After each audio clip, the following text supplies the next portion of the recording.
İndi bu iddia biz araşdıraq, həm Nəzzamın, həm də İbn Cəzmin, həm də Seyyid Xəzanın.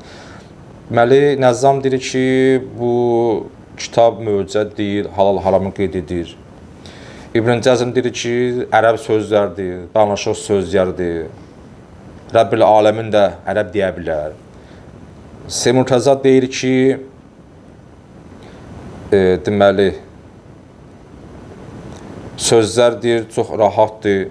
Yəni, demək olar, Allah Teala özü insanlar bu işin çəkindirib, ortaya ailə qoyurlar.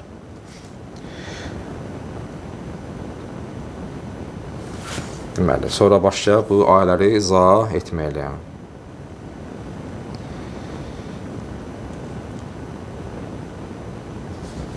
Yəni, bunların sözündən belə çıxır ki, təhəddi boş şeydir. Yəni, baxın, Allah Teala təhəddidir, mübarizə tələb edir, meydan oxuyur. Niyə?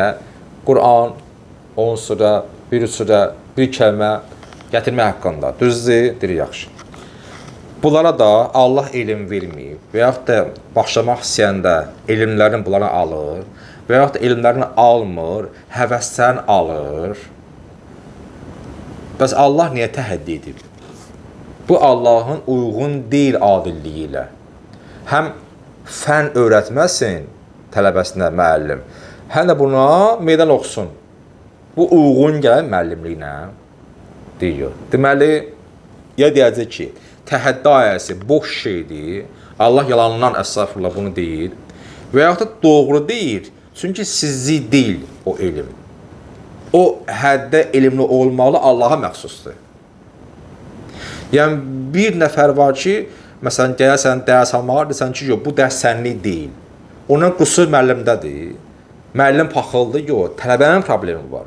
Onun o düşüncəsi o həddə deyil. Onun o qabında o şey yoxdur. Onun o beyni o qədər elmləri qəbul etməlik potensial malik deyil. İnsan da həmsin. Allah nələr ki bilir, buna öyrətsin, buna desin. İnsanın beyni o həddə deyil. Yaxşı. Ortaya sual çıxarlar ki, niyə Allah o insan o həddə yaratmayıb ki, onu da o elmləri ona öyrətsin? Yaxşı sualdır. Cavabımız nədir? Əgər Allah onu öz deyək, elmi qədər yaratsaydı, onu olacaq ki, Allah. Elm isə, deməli, bunu oxuyaq. Deməli, bir ayə var, Qəsəs 49-cu ayədə. Qul fə'tu bi kitabin indəllah və əhdə minhumə ətəbi'hu in kuntum sadiqin.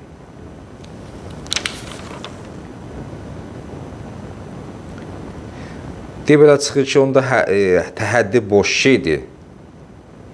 Və onların səbəbi bu olar ki, Quranın mətninə bir növ nəss olsun, yəni ki, qəti dəlil olsun ki, bəşər bu fikri ortaya çıxartsınlar. Ondan əvvəl, əsasən, Quranın ecazı insanların gücünün səlbinə, yəni insanların gücü almaqlıq baxımından olsa, onda Quran-Kərimə heç bir üstünlük vermək olmaz. Yəni, Quran meydana oxuyur, həm də bunlara güc vermir, elm vermir. Ona Quran deməzlər.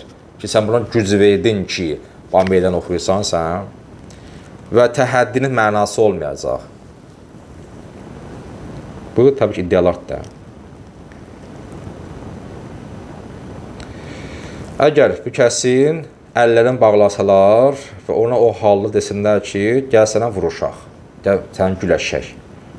Düzgün bir şey deyil bu və ləğvdir, səhvdir. Sərfə nəzərəsində iddiaçılar belə deyək, bunlara elm verilməyibsə, təhəddi etmək nə mənası var? Ki, belə biz danışırıq, təxmin həmin cümlələrdə də. Elmi əsirgədiyi və vermədiyi halda, yaxud verib, sonradan aldığı halda bu Quran ecaz deməkdir, belə sualı soruşurlar. Ki, biz cavab veririk kifayət qədər, təkrar suallardır, təkrar mövzulardır. Sonra burada başqa mövzular var. Deməli, əvvələn bu söz ki, Quran demişlər peyğəmbərliyə dəlil deyil və bütün kitablar ki, bayaq demişdik Nəzzam, hamısı halal haramı qeyd edir. Bu kitab deyir, niyə möcüzə olsun, eyni Tövrat kimi halal haram danışır, möcüzə deyil. Bu açıq aşkar Quran-Kərimin ayəsinin əleyhinədir. Yəni Quran eləncə deyir. Quran özünü elə təqdim edir ki, mən möcüzə deyiləm, halal haram qeydləyənəm. Adım qoyur din əhli, əhl-i sünnənin Mötəzə məzhəbinin banisi kimi Nəzzam. Amma elə sözdür ki, Quranın əleyhinədir.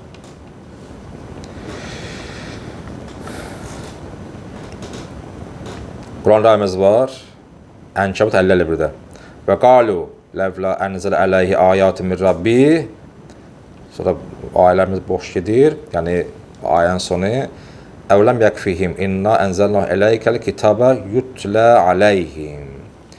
Bacarsaydılar hər şeylərdən keçərdilər. Bacarsaydılar bunlar hər şeylərdən keçərdilər. Bu ayə özü deyir ki, Allahın nazil bu kitab ki, gəlib Allah tərəfindən bir növ izah eləyən kitabdır. Yutlə aleyhim. Ta sən tilavət eləyəsən bu kitabı. Ta tilavət eləyəsən və izah eləyəsən bu kitabı cəmaata. Daha bura demir halal haram məsələsi.